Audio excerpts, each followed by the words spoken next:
Hey everyone, Mr. Elite Gamer here today. I am just doing a bit of a reaction video because I was scrolling through my YouTube and I saw a big yucky piece of misinformation pop up on my feed. I don't want to like send anybody to any video to leave hate in the comments or anything, but it is this specific video right here by this specific creator, Tanner Lindbergh. Oh, how did I get subscribed to him? Ew, unsubscribe. Yeah, there we go, that's better. Yeah, so that's what we'll be talking about today. Just to set the record straight, I don't know this creator personally. I don't know anything about him. I just don't like his videos. I don't like his opinions. His voice is annoying. He probably smells funny. Yeah, just like it's nothing personal. But before I get started on breaking down this video and what exactly is wrong with it, I just wanted to say don't go attack him personally or leave mean comments in his video. I mean, you can leave mean comments, and you can comment and say things like he's stupid and a poo-poo head and he's dumb and wrong and has bad opinions, but just don't comment that I told you to say that, right? It's the way I can kind of keep out of it. I don't want to cause any drama here. So about the video itself that we're going to be talking about today, it's really long. Like, it's an hour and 43 minutes. Just for some frame of reference, that's 1 minute longer than the American classic film Casablanca. So what you could do is you could go watch Casablanca and you still have a minute on the back end to do anything else you want with, and you'd have some culture in your life instead of getting a bunch of wrong, factually incorrect opinions about Psyker. So yeah, that's my recommendation, really.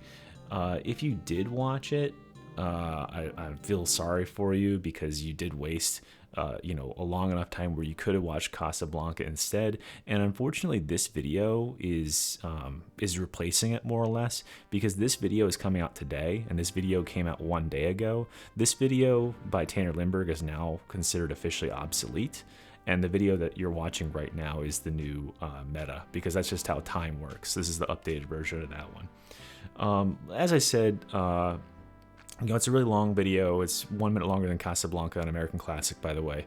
And so I haven't watched all of it, or any of it. So I can't exactly comment any specific things about it. So yeah, let's just we don't even need to look at the video. Let's just go over here and I'll talk about the Psyker class and give you my correct opinions so you can have new opinions when you leave this video today. So let me just give you my credentials before I start breaking down the Psyker class. I have every penance on the Psyker class, except for I think 3, the 25 games, the 50 games, and the 100 games completed with Psyker. Those are the only ones I'm missing, but I do have stuff like pushing 7 dudes off a ledge. So yeah, I guess you could say I really do know what I'm talking about when it comes to this class. Let's go down here. Let's first talk about something that you're going to see in like every single node. There's this thing in Psyker that's called peril. If you Google it, if you just look up peril, peril is a serious and immediate danger. And what can happen is if you get a lot of peril, peril can make you explode and instantly die. So, let's just avoid that, right? This is a crazy meta breaking idea, right? But what if we just didn't with the peril so that we don't die? Believe me, I try lots of builds with where you gain a bunch of peril, playing with the stabs and stuff, but it ended up going down like 2, 3, 8, 12 times a game, and it was just really bad. So we don't want to use peril. It's dangerous. I mean, if the devs wanted us to use it, they would have called it like power or like happiness points or something, but instead they called it peril, which literally means danger. So obviously it's bad. Okay, so coming over here, I did actually watch this far in the Tanner guy's video. He talks about metal and he said it's overpowered. Well, I mean, hey, Mr. Psyker knower, if it's so overpowered, then why is the ability misspelled? Everybody knows that metal is spelled M-E-T-A-L. Like, duh. This video is an hour and 43 minutes long. That's 1 minute longer than the American classic Casablanca. And you miss something that basic. I mean, this is what passes for games journalism these days. It's pretty crazy. So yeah, it's an all right talent, I guess. Then we're gonna come down this way, and we definitely want to grab Smite. Smite's the best ability because it does like lightning from your fingertips.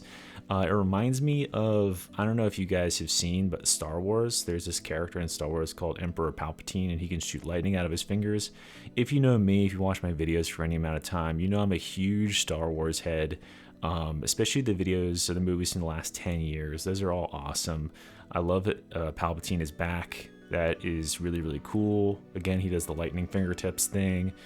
So yeah, it's a really good ability, and the people on your team will be happy that you bring it. Doesn't matter. Nothing this matters. Okay, we have the choice between these three abilities. This one is 10% cooldown reduction, but you know, your ability really isn't that important anyway. So, and then you have 5% crit hit chance or 7.5% damage.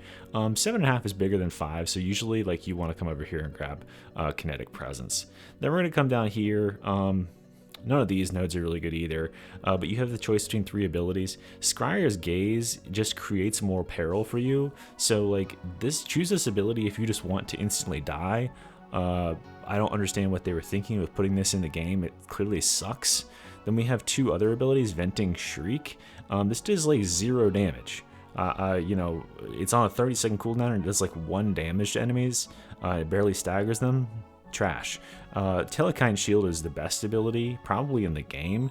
You can choose this little path over here that gives you this dome.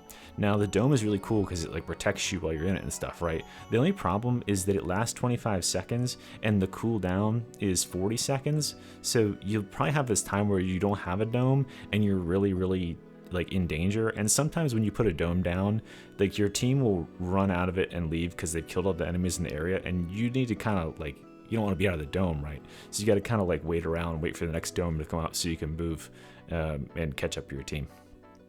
Coming down here, this right side thing, perfectionism all the way down here in Disrupt Destiny. Perfectionism is impossible. So like no one could ever do that. People can probably barely get the regular stacks with this 10-second duration, let alone with the 4-second duration. So Disrupt Destiny is just straight out. That's terrible. Warp Siphon, I don't know, man. Again, this has to do a lot with peril stuff, and you know my stance on peril. It's just not worth it. Like, it's like playing Russian roulette. Like, you could just die anytime. Why take that? Why take that chance? The best choice, obviously, is to get on this middle path here and go for Empowered Psionics, because we can also get Crystal and Will, that makes it so that if we do blow ourselves up by getting too much peril, we don't actually die. And this is really awesome because, yeah, it's basically overpowered. Like, this might be the best node in the whole tree. And then, yeah, Empowered Psionics is really good. We specifically want, because it makes the Smite that we have in our build do 200% damage and spread faster between enemies. Yeah, it makes it like super strong. Like, I was playing on Uprising. Like, normally I play on Sedition, but I was playing Uprising yesterday, and it was even killing most of the enemies on that difficulty. Like, yeah, it would leave some of the Ragers alive, but yeah, it was doing some serious work. And yeah, and then you just grab all these nodes in here, and that pretty much makes the Psyker build. Okay, let's look at the weapons that are available. Like I said before, peril is just something you don't want to mess around with. So all these stabs are just out. They're pretty much trash anyway. The blaze swords, again, they can create peril for you, so we don't want to use those. So we're going down here. I think probably the best weapon that I found on him was the Assault Chain Axe. The Assault Chain Axe has a really big amount of damage. Like, look at that damage. Yeah, it's like it's pretty solid. So yeah, use the Chain Axe. That's probably the best weapon. I haven't tested it a whole lot, but yeah, that's probably the best weapon. And for a ranged weapon, I like the Braced Auto Guns. The Braced Auto Guns are cool because they don't require a whole lot of accuracy. You can just fire at kind of the chest level of enemies, and they're pretty solid. Okay, so that's the whole rundown. I don't understand what could possibly take someone an hour and 43 minutes to talk about this stuff. I pretty much just gave you all the tips right there. So, and I saved you enough time. You can go watch Casablanca now, which is an American classic. Anyway, guys, thanks for watching. Like and subscribe. Mystery out.